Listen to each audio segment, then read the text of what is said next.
Hello, welcome. It's the 4th of July, and I'd like to greet everyone today and welcome everyone here. Um, it's a great day to celebrate who we are, where we came from, how we got here, and without further ado, I don't even know what ado is, but they always say that. Let's just jump right in, and I want to just read the Declaration of Independence to everyone because it seems to me every year we celebrate, we do the hot dogs, we do the hamburgers, we do the fireworks.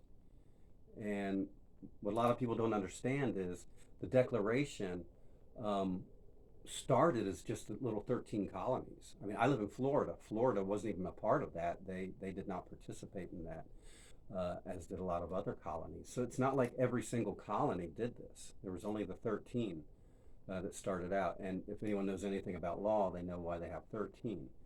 It's kind of like you have 12 disciples, and then there was Christ that forms the 13. They do it in a lot of legal things where you have to have 12 people, and then there's the 13th. So that it's befitting.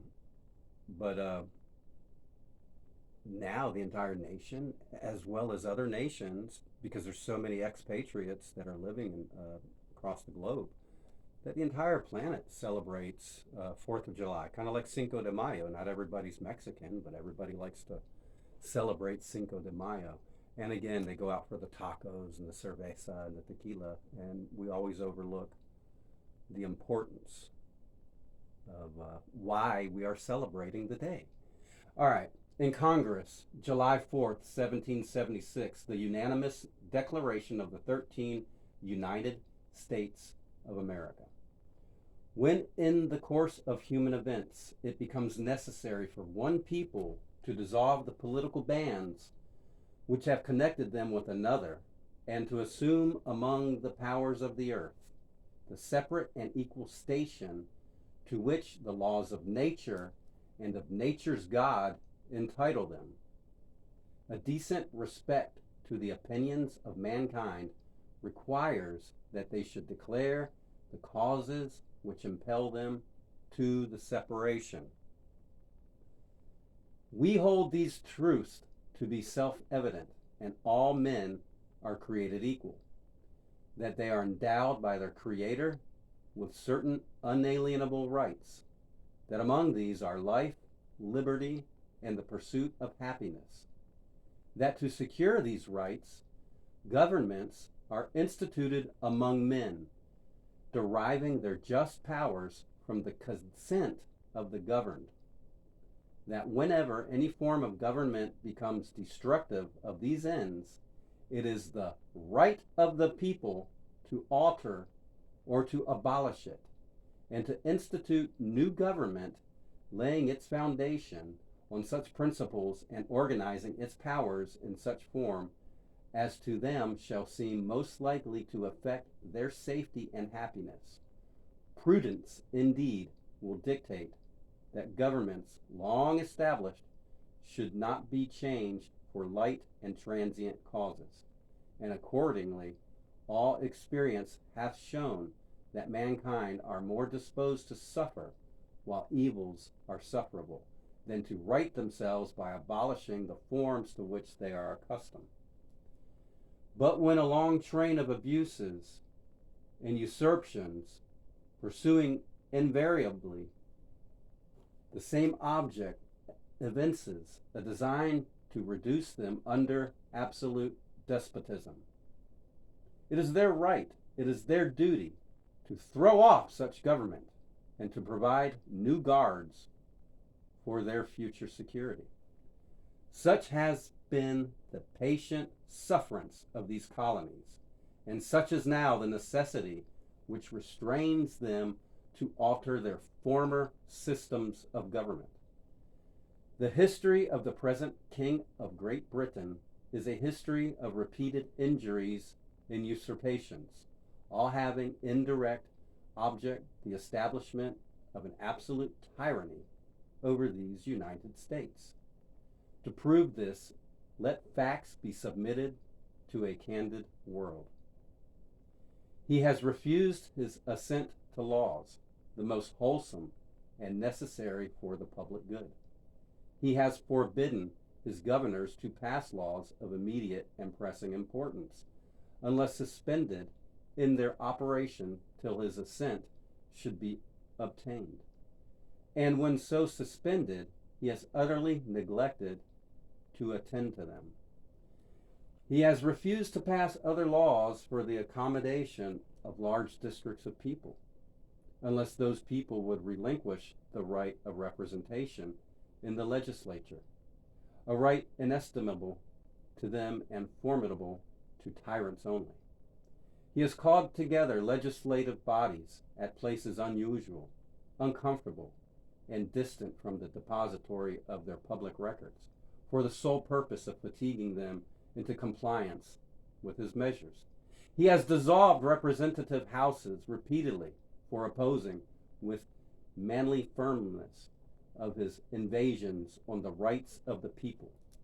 He has refused for a long time, after such disillusions, to cause others to be elected, whereby the legislative powers, incapable of annihilation, have returned to the people at large for their exercise, the state remaining in the meantime exposed to all the dangers of invasion from without and convulsions within.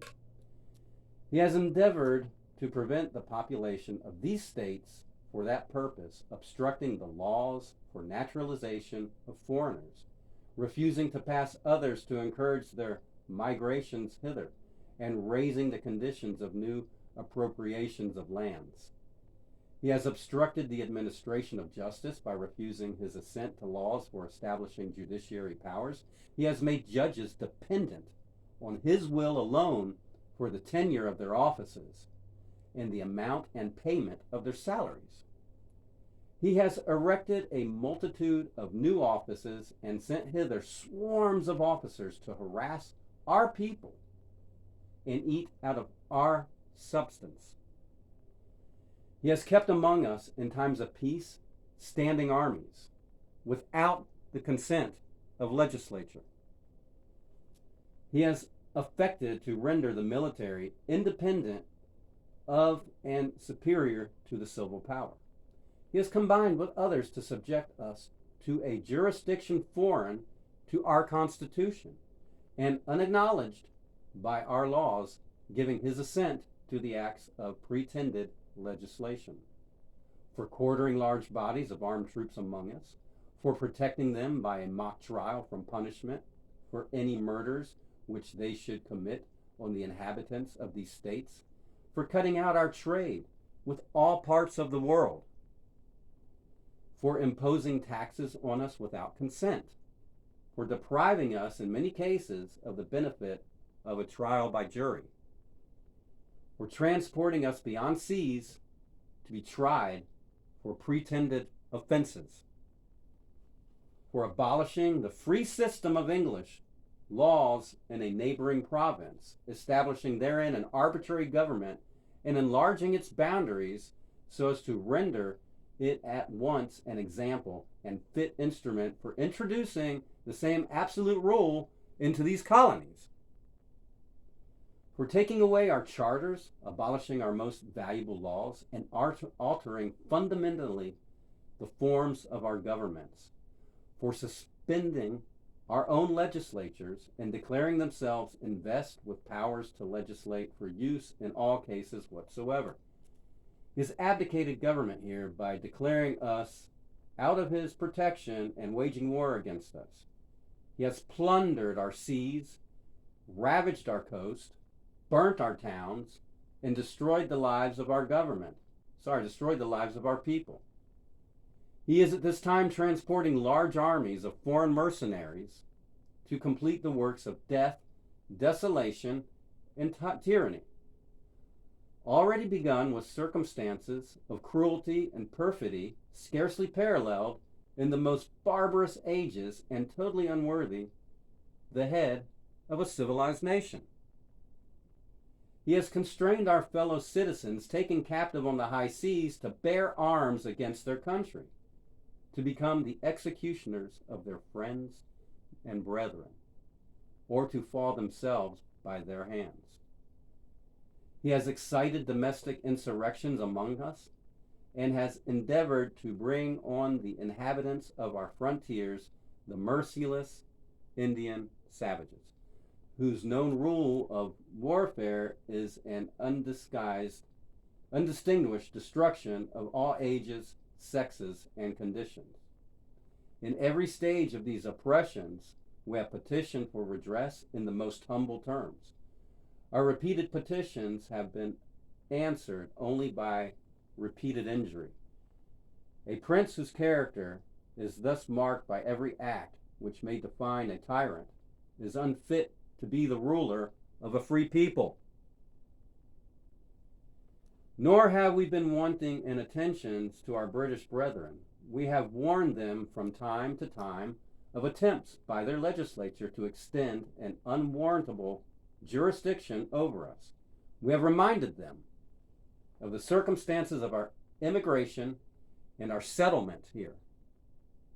We have appealed to their native justice and magnanimity, and we have conjured them by the ties of our common kindred to disavow these usurpations, which would inevitably interrupt our connections and correspondence. They too have been deaf to our voice of justice and of consanguinity.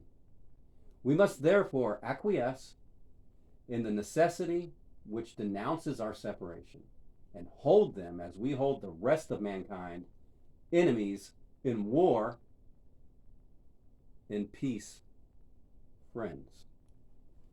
We therefore, the representatives of the United States of America in General Congress, assembled appealing to the Supreme Court of the world for the rectitude of our intentions, do in the name and by authority of the good people of these colonies solemnly publish and declare that these united colonies are and of right ought to be free and independent states, that they are absolved from all allegiance to the British Crown, and that all political connection between them and the state of Great Britain is and ought to be totally dissolved, and that as free and independent